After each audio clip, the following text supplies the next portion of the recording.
Rocografía 2020. Con respecto al programa que tuvimos el sábado pasado con la querida Lupita Rolón, esa charla que tuvimos con ella, esa charla de cupos femeninos en recitales, esa charla de mujeres asesinadas, femicidios, esa charla de montones de situaciones que pasa en el mundo de la comunicación, que pasa en el mundo de la música, en el mundo del arte, con respecto a las mujeres, me llevó a investigar, a leer un poquito y a ver quizás cuál fue, al menos de la época moderna del rock tal y como lo conocemos, el primer femicidio del mundo del rock. Hubo unos cuantos, algunos declarados y otros no declarados, sobre todo que el femicidio como figura legal aparece mucho más cercano a esta parte y no en la década del 90, en la década del 80, 60, 70 y demás, donde por supuesto se cometían muchas cuestiones. Acá en Argentina, de este lado del mundo, en el 2009 se sanciona una ley, la 26.485. Esa ley era para prevenir, sancionar y erradicar la violencia a las mujeres en ámbitos en los que ellas desarrollaban sus relaciones interpersonales. Una ley bastante muy importante, muy importante en realidad, que empezó a abrir los ojos con respecto a la violencia hacia mujeres. No sé si se acuerdan, en el año 2010, un tiempito después de que se sancione esta ley, Eduardo Vázquez, ex baterista de Callejeros, asesina a Wanda Tadei. La prende fuego en una discusión, algo que llevó tiempo a terminar de esclarecer cómo fue ese hecho. Bueno, eso resultó en que la prensa empiece a ver y empiece a investigar y empiece a empaparse un poco con estos términos que hoy para nosotros son muy importantes y están muy claros como es el término del femicidio.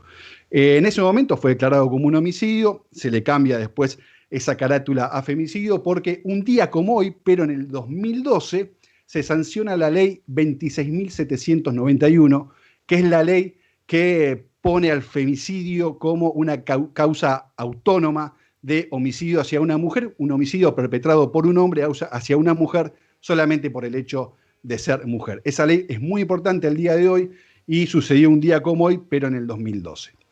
Bueno, todo esto me empezó a llevar a ver quién fue, cómo fue, qué pasó en el mundo del rock y cuál fue una causa o una muerte que movió un poco los hilos del movimiento rock de algún momento.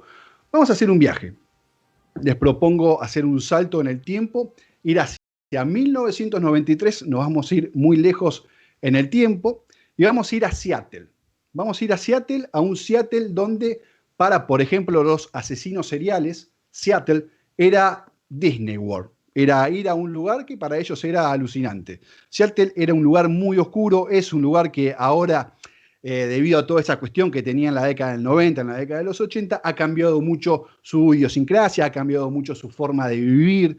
Es el Disney World para los asesinos seriales, para el bullying, el Disney World para el movimiento grunge, por ejemplo, que nace de toda esta gente que tenía algo que decir en contra de eso, en contra del bullying, de los asesinatos, de los suicidios en menores de edad, que en el mundo Seattle era como el lugar indicado para referirse en cuanto a cifras altas con suicidios de menores de edad, de adolescentes.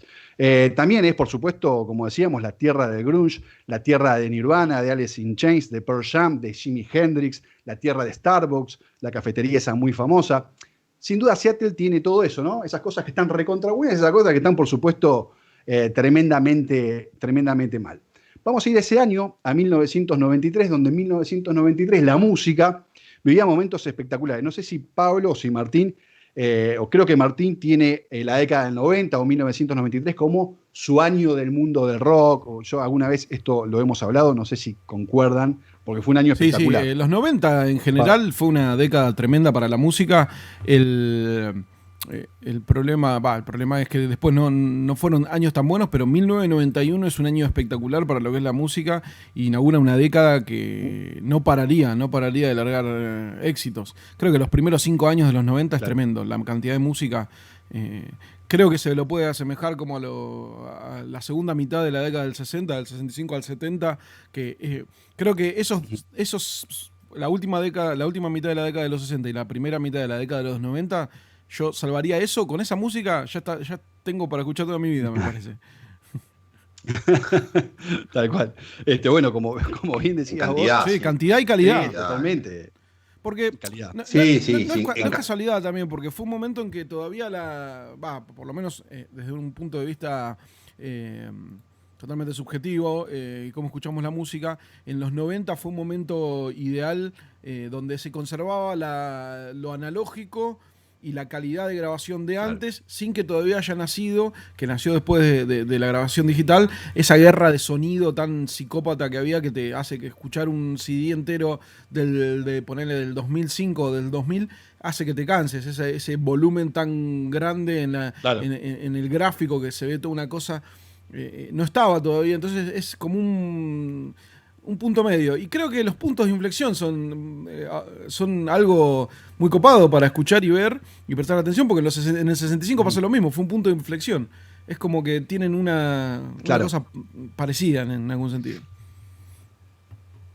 Bueno, me parece que ahí lo que pasó en los 90 es ese revival la música de los fines de los 60, 70, ese tipo de rock que por ahí salió de foco, que siempre estuvo, las bandas de rock se mantuvieron, pero me parece que otros géneros más comerciales, más no pop, pero o sea, pensemos, siempre se me viene a la mente Jump, ¿no? De Van Halen, ¿no? De cómo haces Eruption, ¿no? A full a ese tema, porque era un poco lo que iba, son gustos, ¿no? Y me parece que son clásicos, pero lo que pasa en los 90 vuelve a esa carga eléctrica y de guitarras, viste, al frente con bajo, el arranque de los Red Hot también, a fines de los 80, me parece que de los Red Hot, los Peppers, perdón, bien de abajo y volviendo un sonido nostálgico, pero con onda nueva, es toda una camada nueva espectacular que me parece que, y aparte que se nutren de Hendrix, hay mucho de eso, los mismos músicos que hoy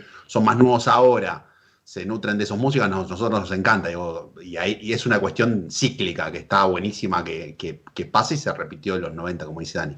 Sí, claro, exactamente. Esto lo decimos... No te vamos a dejar de hacer la columna, no, tranquilo. Lo quiero aclarar. Eso solamente teniendo en cuenta la música, sin tomar en cuenta lo cultural, que eso nos daría para hablar 3 o 4 programas. Sí, también muchísimo tiempo más. Por supuesto que... importantes. No, súper importantes. Por supuesto que esa década tuvo años mejores y años peores. Nosotros nos estamos deteniendo solamente en 1993, al menos en esta columna, porque como dice Pablo y como dice Martín, una década que inicia, que fue un antes y un después, que fue espectacular, y una década completa que fue alucinante en cuanto a lo cultural, pero en el año 1993, estarán viendo en pantalla que salían discos como Inútero de Nirvana, el mundo escuchaba por primera vez Creep, esa canción tan espectacular de Radiohead que marcó, por supuesto, montones de gente y de pibes de la época, salía Versus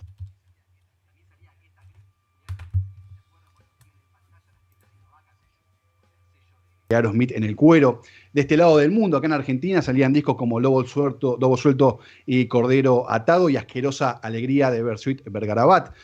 Un año muy movido, un año espectacular para la música y un año muy espectacular para una banda en particular, una banda que de ese lado del mundo, Seattle, al norte, en la costa oeste de los Estados Unidos, casi cerquita de Canadá, bien arriba, una banda estaba rompiendo muchos esquemas, estaba sonando muy bien, y esa tarde del 6 de julio, ese 1993, terminan una gira, se van a Seattle y esa banda es The Gits. Una banda espectacular que vamos a escuchar un poquito, Martín, cómo sonaba esta banda. Es increíble, es una banda que fue muy corta en su discografía y por un motivo muy particular que vamos a hablar ahora. Ahí si lo tenés, el video de The Gits. Qué banda, por favor.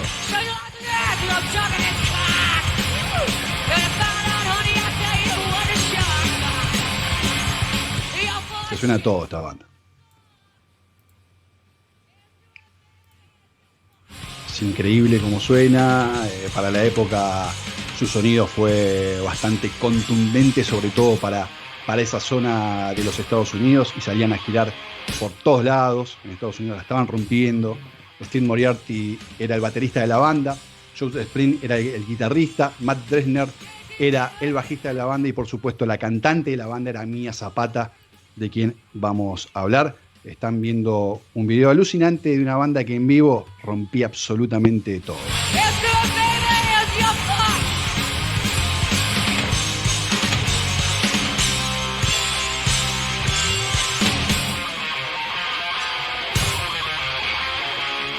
Bueno, vamos a hacer un paréntesis, Martín, si querés dejarlo de fondo al video, eso manejalo vos, o si querés seguir tirando imágenes, no hay problema. Vamos a hacer un paréntesis para hablar un poquito de quién era. Bien, ahí lo dejo. Para quién era esta banda. Esta banda es una banda que nace en 1986 en Kentucky. Kentucky está del otro lado de donde está Seattle, está bastante lejos, está más cerca de la costa este y casi al sur en los Estados Unidos. Y esta banda decide mudarse en el 89 para Seattle porque en Seattle había una movida cultural que era súper importante y representativa de la gente joven, de la gente que le gustaba el arte, de la gente que tenía ideas revolucionarias. Era una isla en el medio de todo lo que pasaba en esa década en los Estados Unidos. El movimiento grunge fue uno de los más importantes, sin dudas, de la década, con un Kurt Cobain que también era un símbolo para los pibes de la época. Eran más punk que grunge, sí, sin duda, era una banda muy, muy punk, tenían actitudes muy, muy punk y su música era espectacular. Era una banda que logró meterse dentro del mainstream de bandas de ese entonces. Era una banda que tocaba absolutamente a la par de todas las bandas que nombrábamos anteriormente y que habían sacado discos. Era una banda que había logrado ser respetada. Que ser respetado en ese entonces para todo lo que salía no era tan fácil. Era una banda que había sido muy respetada y había sido muy respetada sobre todo por la figura de Mía Zapata. Vamos a volver a ese 6 de julio de 1993, como le contaba antes, y todo lo que dijimos anteriormente era para hablar del homicidio de esta cantante que pasa un día después de todo esto que estamos hablando. Una larga gira lo lleva de vuelta hacia Seattle y esa tarde sale con sus amigos. Mía Zapata se reencuentra con sus amigos después de un tiempo de estar alejada de esa ciudad y deciden salir a tomar algo. El lanzamiento de Fresh in the Valley, que era el disco debut de esta banda espectacular, los llevó a recorrer casi todo Estados Unidos, los llevó a recorrer, irse al otro lado del charco para recorrer Europa. Fue un disco bastante revolucionario para la época porque estaba empezando el movimiento grunge muy, muy fuerte y había una mujer como Mía Zapata a la cabeza de una banda espectacular. Esa tarde ella decide salir a tomar algo con sus amigos. Cerca de las 12 de la noche termina de tomar algo con unos amigos y se va con su exnovio, con Robert Jenkins, a buscar a otro amigo, ir a un lugar. Iban a ir a una sala de ensayo a buscar algunos instrumentos y dejar algunas cuestiones. Pasan por la casa de otro muchacho al cual saludan, toman algo, se quedan un ratito muy chiquitito y Mía Zapata, ya agotada de todo el trajín que había sido las giras y de todo lo que había vivido en ese día, decide irse caminando hacia su casa. A las 2 de la mañana fue la última vez que a Mía Zapata sus amigos la vieron o tuvieron contacto con ella. Nunca nadie más la volvería a ver con vida después de esa noche, ya 7 de julio de 1993. 1 hora y media pasaron desde que Mía Zapata se va de la casa de su amigo y una trabajadora sexual que estaba caminando por la calle, ahí en Seattle, en un callejón, se topa con un cuerpo de una mujer que aparentemente, ella no sabía muy bien por lo que ve, que aparentemente estaba sin vida. Lo primero que hace es llamar a la policía. La policía con la ambulancia llega bastante rápido. Intentan reanimarla y ya no había absolutamente nada para hacer. Mía Zapata había sido estrangulada con los cordones de un busito canguro que tenía ella, con el logo de The Hits. Habían sacado ese cordón y la habían estrangulado con eso. Estaba muy lastimada, había sido brutalmente asesinada y por supuesto había sido también violada. Tenía marcas en uno de sus senos, de mordeduras.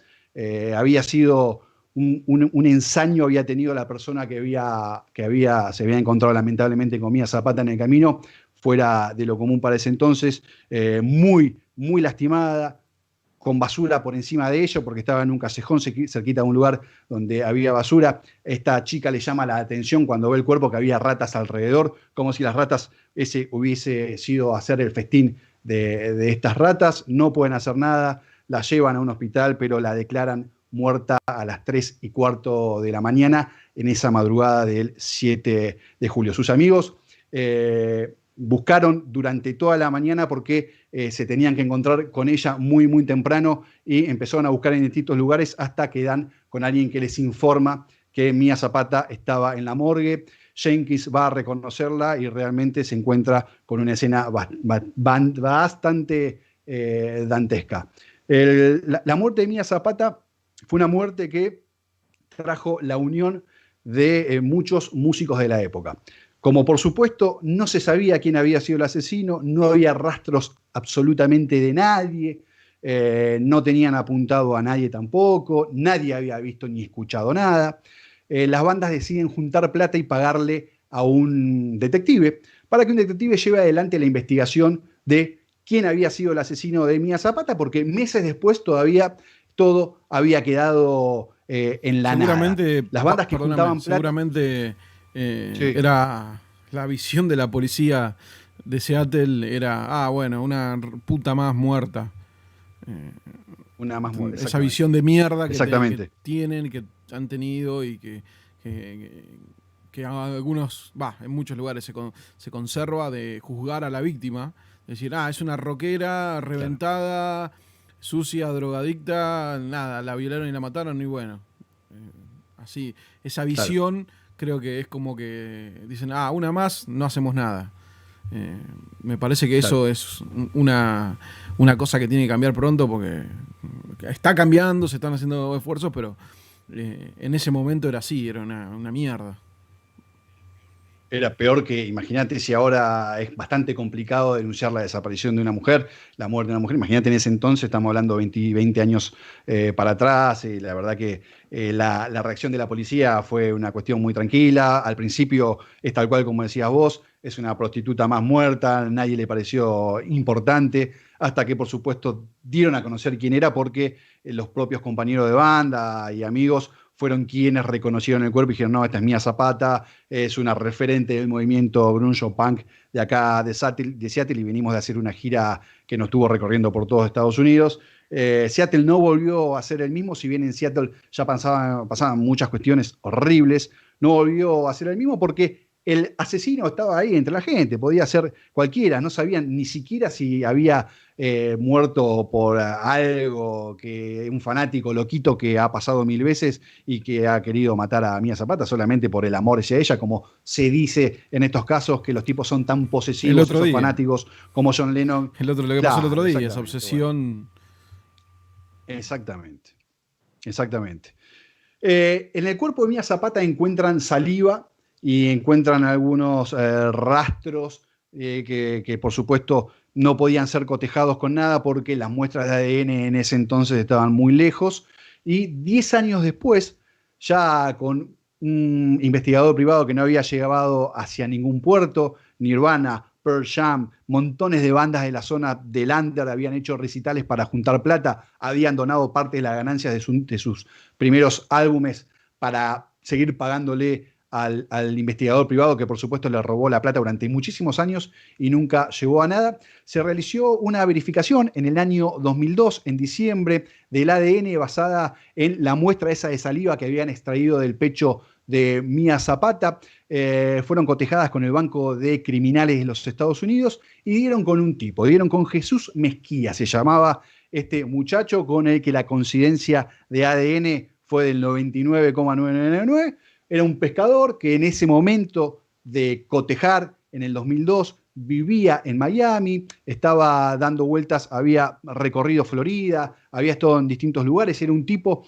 que este Jesús Mezquía tenía un prontuario muy frondoso, era un tipo que había llevado en balsa desde Cuba, esos famosos balseros que vienen desde Cuba para estar un poco mejor o mejor en los Estados Unidos, pero Jesús Mezquia dedicó su vida, por lo menos en la parte de los Estados Unidos, a ser un delincuente. Empiezan a investigar un poquito más quién era este muchacho y ya se habían dado cuenta que para ese entonces, para 1993, Jesús Mezquia residía en Seattle y ya no quedaban dudas de que había sido el asesino de Mía Zapata. 10 años después es condenado a cadena perpetua, a morir prácticamente en la cárcel Jesús Mezquia. Ahí lo van a tener en imágenes como este cubano que bajo ningún motivo, por supuesto, y con lo que hoy conocemos como figura de femicidio, se ensañó con Mía Zapata, la violó brutalmente, la asesinó sin ningún tipo de reparo y la dejó tirada en un callejón y la encontró una prostituta que venía caminando por la calle ahí en Seattle. 37 años de prisión le dieron con una condena que después le llevaron a un par de años más, ya en 2004 totalmente detenido, sin posibilidad de ningún tipo de apelación, porque él había declarado que no había estado en Seattle, que no conocía a la víctima y que él no era el que decían que era, pero por supuesto y gracias a Dios la muerte, el femicidio de Mía Zapata, por suerte, no quedó impune. Una gran artista, sin dudas, gracias a, lamentablemente, o no sé si decir gracias o qué, pero por la muerte de Mía Zapata se crea la organización Home Alive, una organización que actualmente sigue funcionando, es una organización que le enseña a las mujeres a defenderse de ataques violentos perpetrados por hombres, es una organización que le da herramienta a las mujeres en Estados Unidos para poder defenderse tanto legalmente, jurídicamente y físicamente contra ataques de los hombres. Bueno, la muerte de Mía Zapata llevó a que creen eso y que muchas bandas pongan plata, y actualmente hay algunas bandas como Pearl Jam que sigue sosteniendo a esta fundación Home Alive. Una gran banda, una gran artista, un Seattle muy, muy oscuro para la época. Por eso cuando hablábamos el sábado pasado con Lupita sobre femicidios, se me empezó a meter en la cabeza este tipo de cuestiones que pasaban, por supuesto, como pasan siempre, sin motivo alguno, donde un tipo se ensaña, viola, asesina, mata y tira y deja tirada a una mujer, en este caso porque a nosotros no compete el rock and roll, es el caso de Mía Zapata. No mucho más para agregar, espero que hayan disfrutado de lo que fue para mí uno de los grandes femicidios más violentos y horrorosos de la historia del rock, que tuvo como víctima a Mía Zapata. Rocografía 2020.